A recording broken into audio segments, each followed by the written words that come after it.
Premier sujet. L'Afrique ne se payera plus de mots. Tous les crimes coloniaux doivent être jugés, condamnés et réparés. Appel solennel au pouvoir judiciaire et aux peuples africains pour l'ouverture de tous ces procès en Afrique. Qu'est-ce que je veux dire par ce premier sujet? La condition pour que les Africaines et les Africains du monde entier soient respectés, c'est qu'ils sachent défendre leurs droits. C'est qu'ils n'aient pas honte ni peur de défendre leurs droits. Je viens de l'expliquer encore tout à l'heure. Une personne qui ne défend pas ses droits ne peut pas se plaindre qu'on ne la respecte pas. Parce que qu'est-ce que c'est qu'une personne? C'est un être plus ou moins doué de conscience, mais en tout cas doué d'une dignité. Parce que dans cet être-là, il est possible que des actions commencent, qui sont des actions libres. Nous ne sommes pas complètement libres parce que nous appartenons à la nature. Mais nous sommes relativement libres parce que nous appartenons au monde de l'esprit. À travers notre pensée, nous pouvons créer des choses. À travers notre pensée, nous créons des entreprises, nous créons des œuvres d'art. À travers notre pensée, nous formons des familles. À travers notre créativité, nous construisons des villes. À travers notre créativité, nous faisons progresser les sciences. À travers notre créativité, nous bâtissons des espaces d'éducation, nous bâtissons... Bref, la créativité est vraiment la preuve qu'il y a en l'homme quelque chose d'éminemment divin. Le pouvoir de commencer. Le pouvoir de commencer. C'est-à-dire que l'alpha et oméga, qui constituent la substance absolue de l'univers, laisse une partie de lui agir à travers nous. Et c'est en cela que nous sommes des personnes, c'est-à-dire des êtres en ressemblance de Dieu. Être une personne, c'est être en ressemblance de Dieu.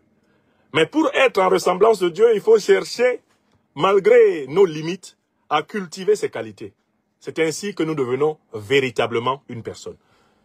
Parce que nous avons tous pour projet et pour vocation de devenir de véritables personnes. Mais il est possible que nous ne le devenions jamais. Parce que nous avons été pris dans le piège de la limitation. Les limitations de la chair, les limitations du mental, les limitations économiques, sociales, politiques, juridiques. Il y a tellement d'obstacles à ce qu'une personne se réalise que plusieurs d'entre nous peuvent être brisés par ces obstacles et finalement avoir vécu une vie sans être véritablement des personnes. Sauf pour ceux qui les reconnaissent comme tels par extension des propriétés humaines à tous les membres de la collectivité. Être une personne, c'est s'efforcer d'être acteur de sa vie.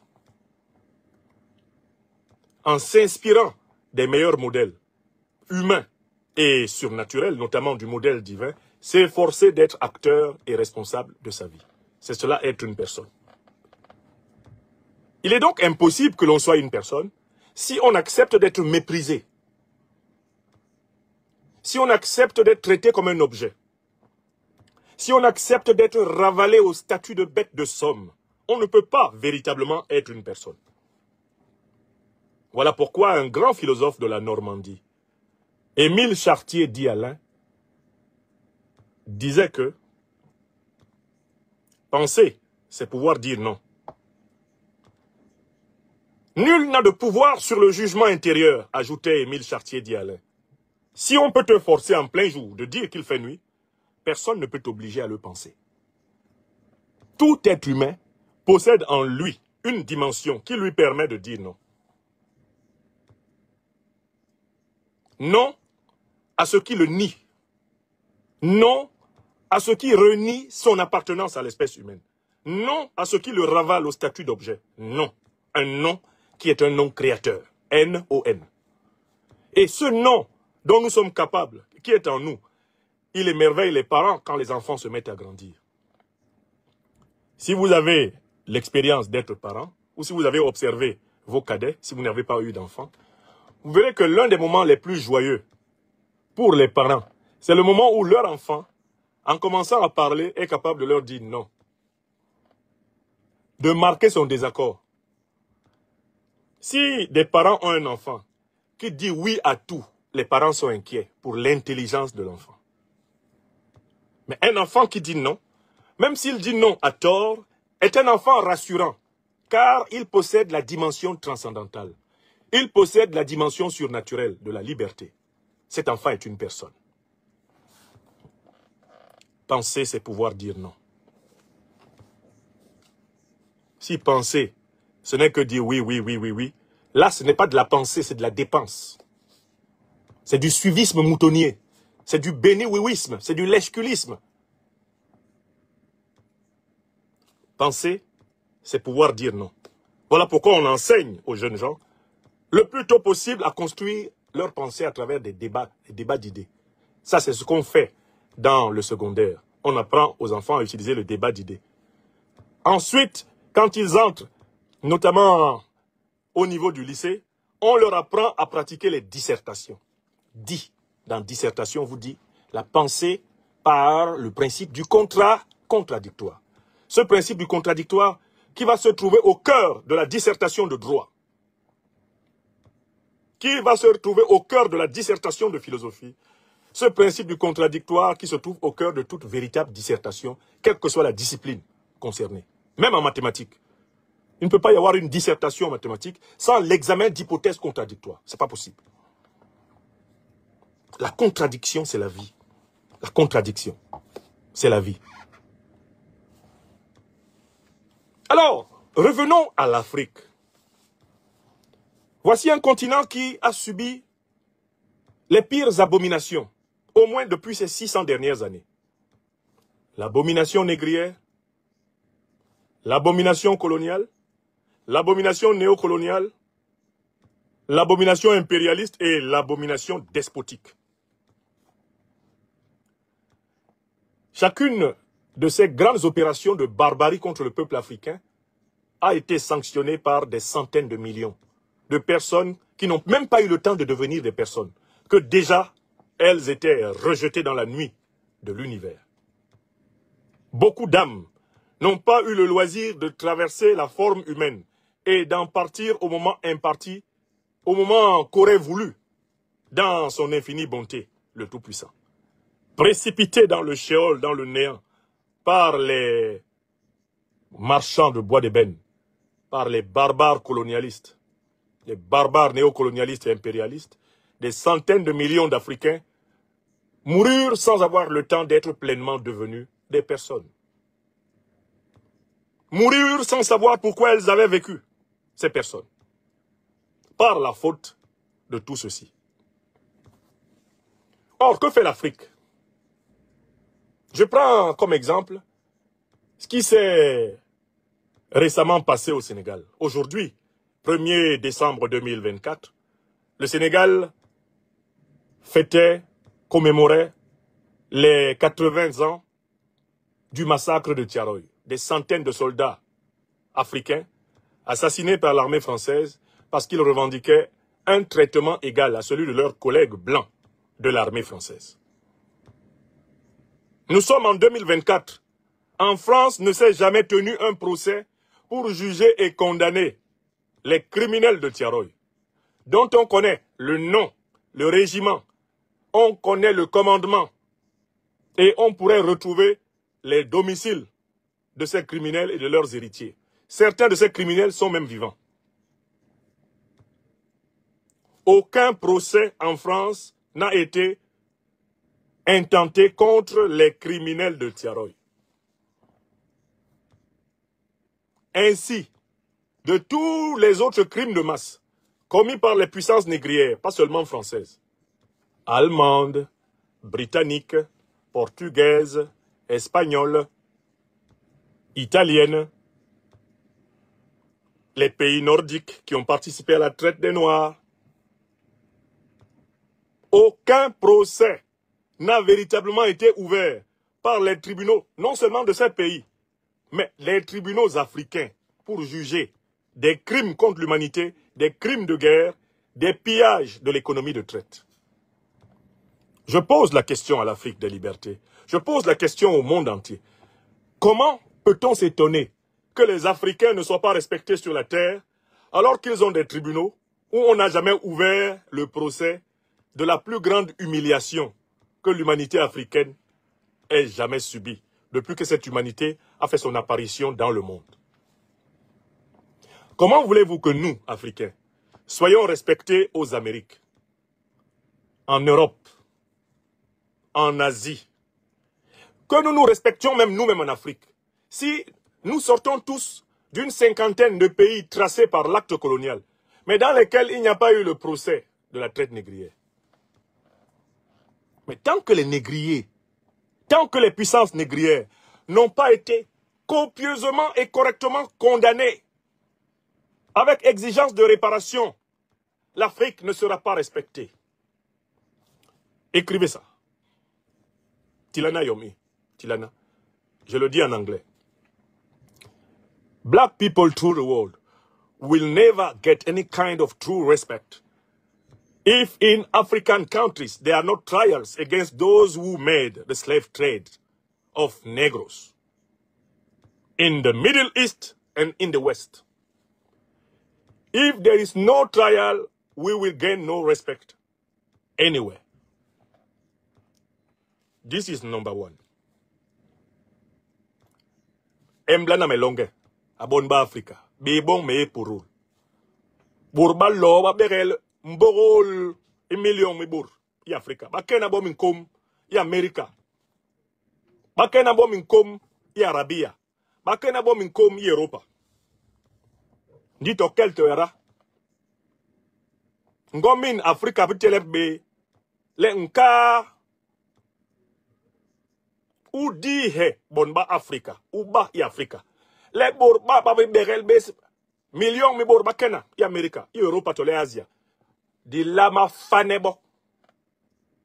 Hiki wara lama ba fanere. I bala din fanebe berba ngul bonba Africa. Da banabe di he munun konsi.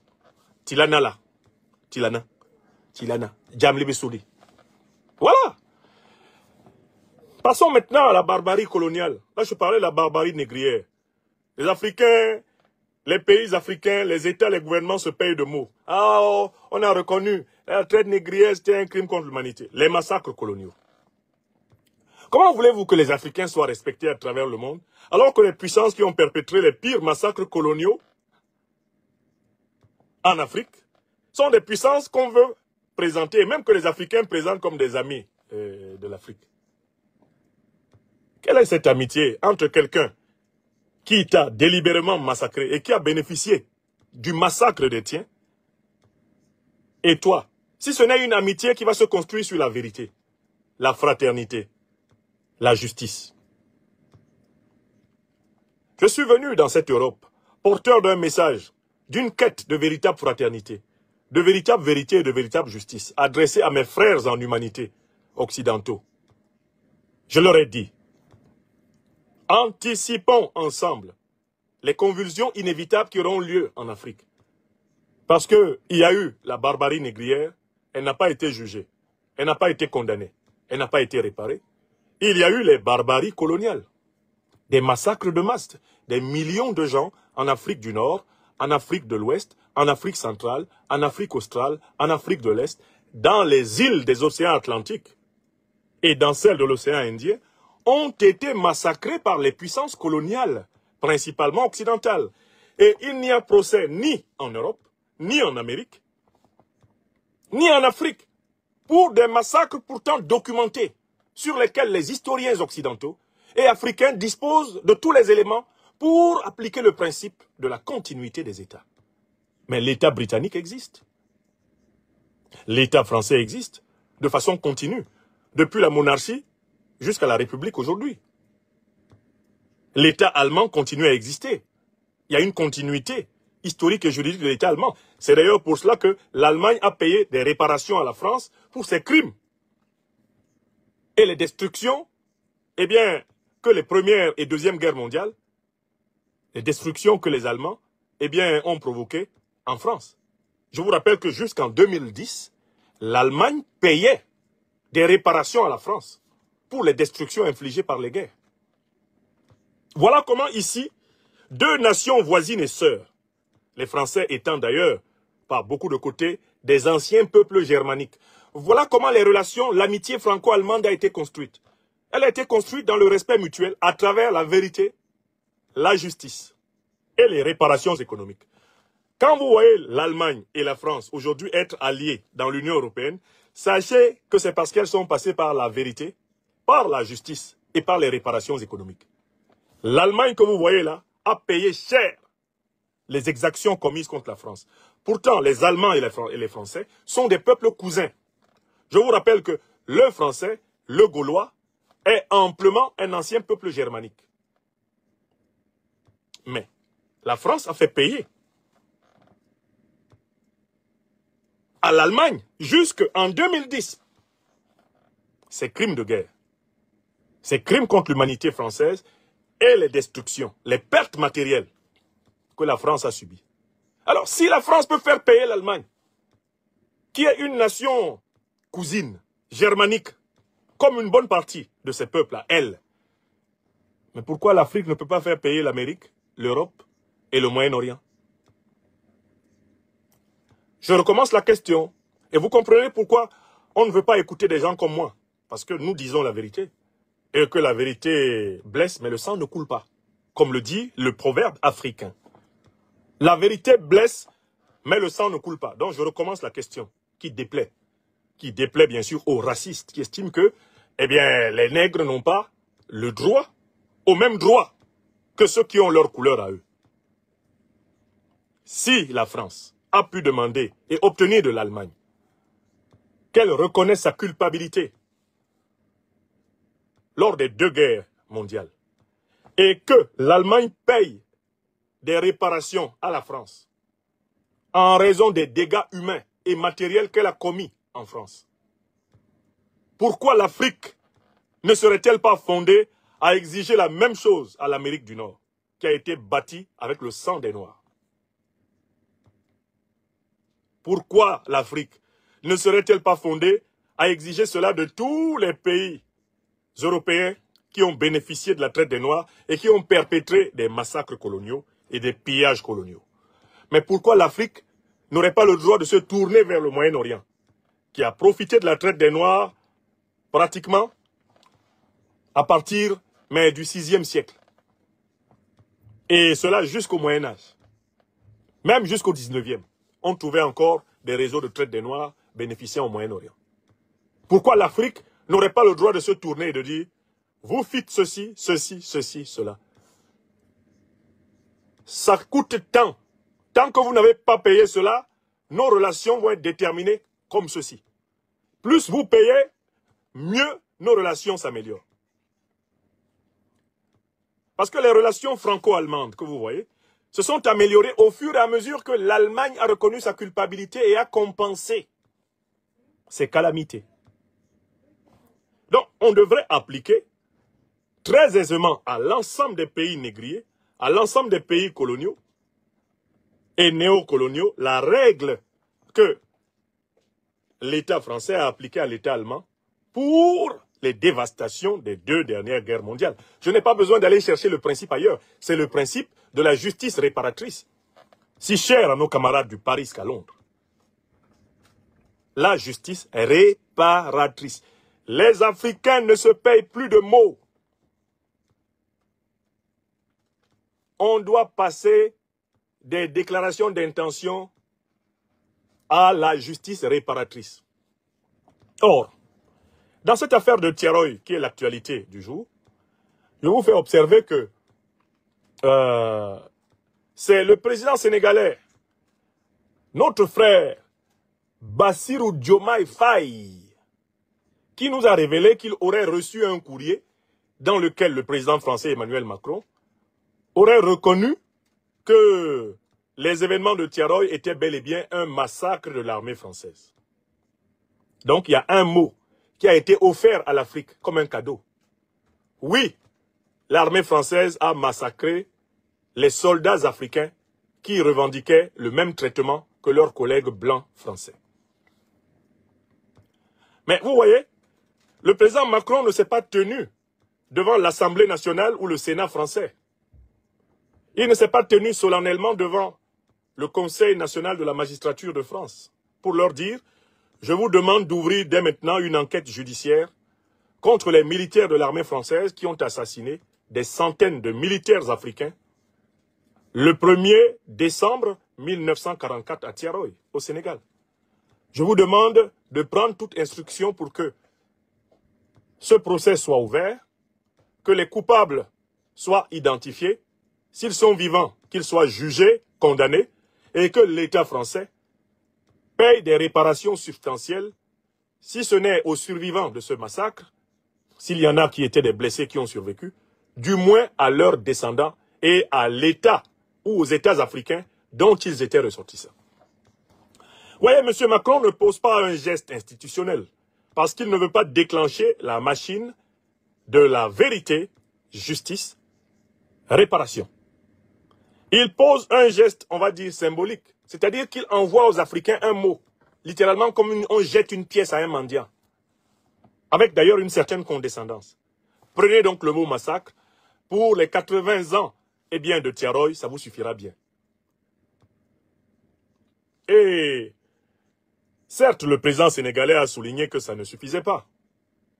Mais il ne suffit pas de souligner que ça ne suffit pas. Quand on est le président d'un pays qui a subi et qui est le pays où le massacre a eu lieu, on doit ouvrir sans coup férir le procès du massacre. Où ont-ils été massacrés, Monsieur le Président Diomaye Faye, mon cher frère? Ils ont été massacrés à Tiaroy. Tiaroy se trouve dans quel territoire? Monsieur le Président Bassirou Diomaye Faye, maintenant que je sais, avec certitude, que vous écoutez religieusement toutes mes conférences, au point de reprendre mot à mot mes formulations, malgré les cris d'orfraie de vos partisans, parfois étourdis. Je vous pose la question. Tiaroy appartient à quel territoire? Tiaroy appartient au territoire sénégalais. Vous avez vous-même dit, Président Bassirou Diomaye Diakhar Faye, que avec vous, le Sénégal est un pays souverain. C'est ce que vous avez dit, n'est-ce pas? Or, la souveraineté signifie également l'initiative des réparations juridiques. C'est l'un des attributs de la souveraineté de l'État. Quand il y a eu une violation flagrante du droit, et notamment du droit international, c'est le cas d'espèce, vous n'avez pas besoin de faire des déclarations sur France 24 ou RFI. Vous avez un ministre de la Justice, vous avez un Premier ministre, vous leur demandez d'aller voir le parquet dont Tiaroy, eh bien, auquel Tiaroy est lié, et d'ouvrir le procès du massacre de Tiaroy. Voilà une réponse d'un État souverain. Toute autre forme de réponse n'a aucune valeur. Et ce que je dis des événements de Tiaroy, eh bien maintenant, permettez-moi de l'étendre à toute la situation africaine.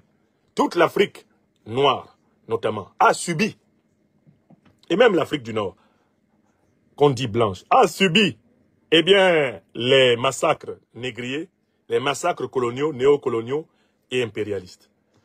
Donc, il faut que les gouvernements, il faut que les magistrats et il faut que les sociétés civiles de tous les pays d'Afrique noire aillent ouvrir des procédures judiciaires contre les puissances qui ont commis, eh bien, les barbaries négrières, coloniales et néocoloniales.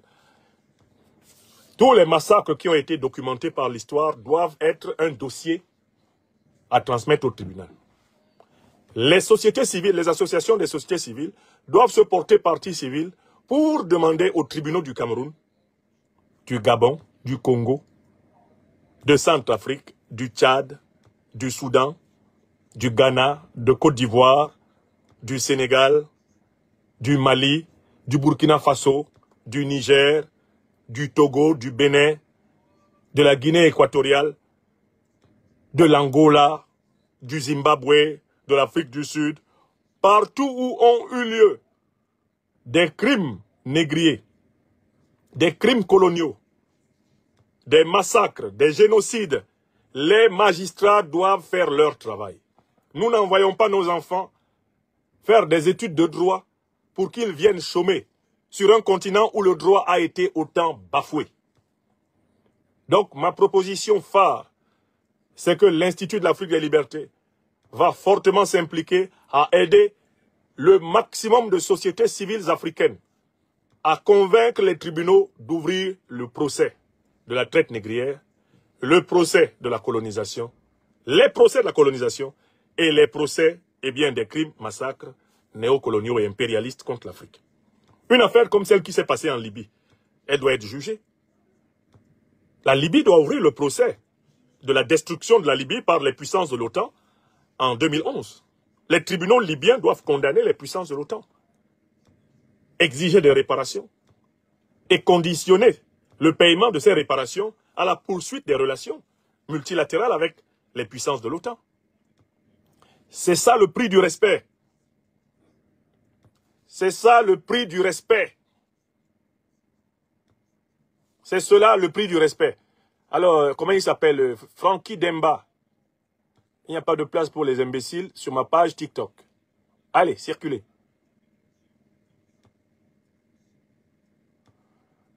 Ça, c'est bon.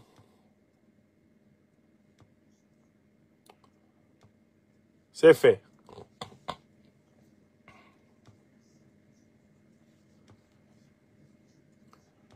Voilà, de temps en temps,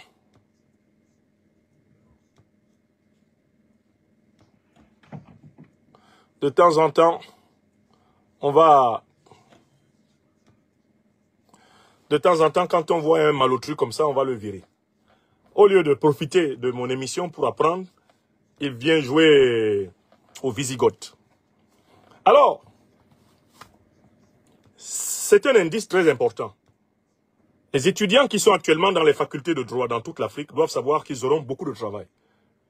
Partout où le changement politique panafricaniste révolutionnaire va passer, la justice sera pleinement opérationnelle. Il y aura du travail judiciaire. Travail judiciaire d'enquête, d'investigation. Travail judiciaire d'écoute des parties. Travail judiciaire de confrontation. Travail judiciaire d'évaluation des pertes. Travail judiciaire de formulation, de qualification, des événements reconstitués. Travail judiciaire d'évaluation des réparations. D'évaluation, quantitative des réparations. Les petits juristes africains qui vont maintenant à l'école peuvent nous faire confiance. Dans l'Afrique qui arrive, ils auront du travail et même après leur retraite, les juristes africains auront du travail. S'il y a un métier qui a de l'avenir avec certitude en Afrique, c'est le métier de juriste. Parce que l'Afrique est en déficit de juridicisation. L'Afrique est en déficit de restauration et de revalorisation du droit. Par conséquent, les carrières juridiques vont éminemment prospérer en Afrique. Et regardez très bien, vous verrez que les carrières juridiques recommencent à prospérer très fortement au Mali, au Burkina Faso et au Niger. Pourquoi? Parce qu'à la tête de ces pays, il y a une élite révolutionnaire qui est en train de récupérer les droits du peuple. Vous avez vu ce qu'ils ont fait, par exemple, dans le domaine du droit minier? Vous avez vu combien de pillards des mines ouest-africaines se sont retrouvés en prison au Mali? Vous avez vu combien de millions sont sortis des caisses de ces voleurs? Seulement quand on leur a mis la main dessus pendant 3 jours, vous avez vu combien ils ont craché? Des centaines de millions de dollars ont été payés à l'État malien, seulement parce que les juges maliens ont fait leur travail.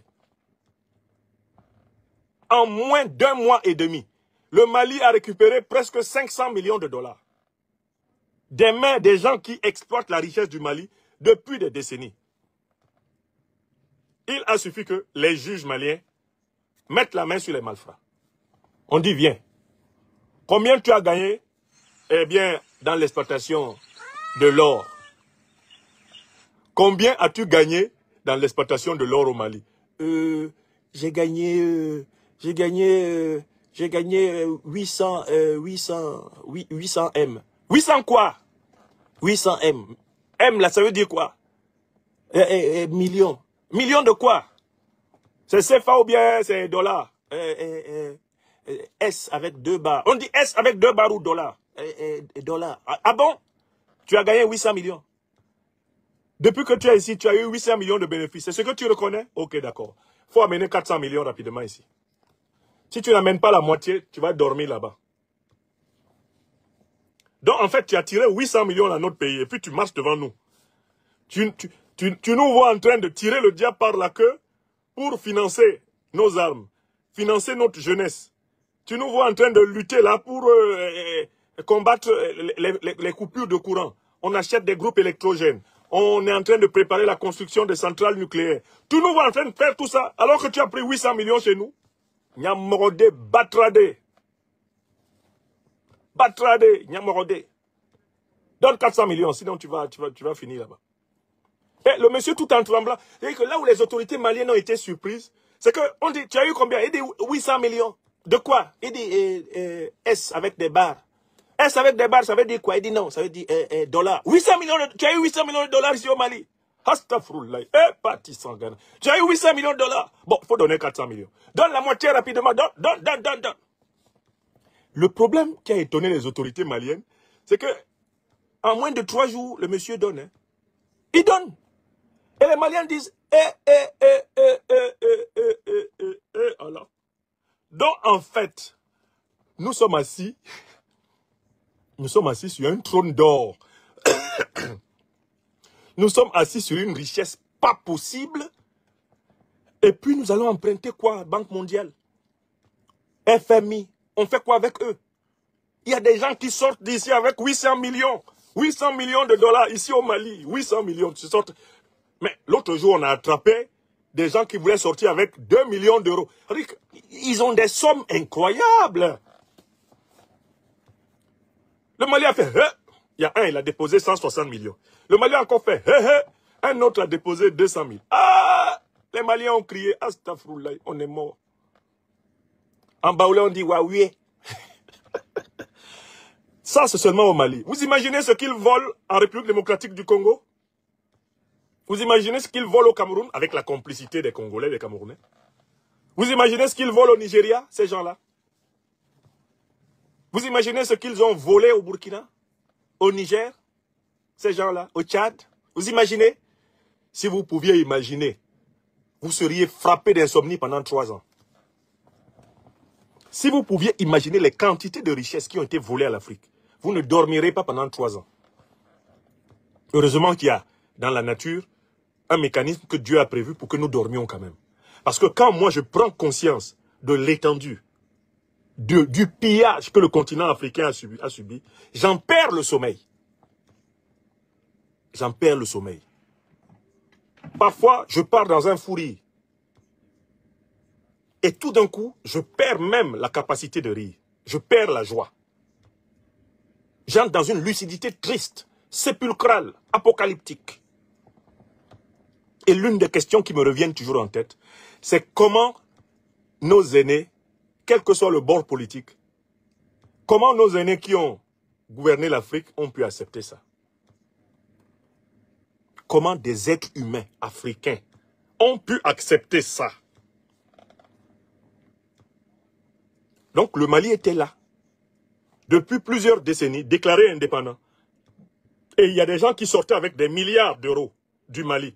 Alors que le Mali en était à tendre la main à la BAD, tendre la main à la BCAO, tendre la main au FMI, tendre la main à la Banque mondiale, tendre la main au Programme alimentaire mondial. Des gens sortaient du Mali avec des milliards d'euros.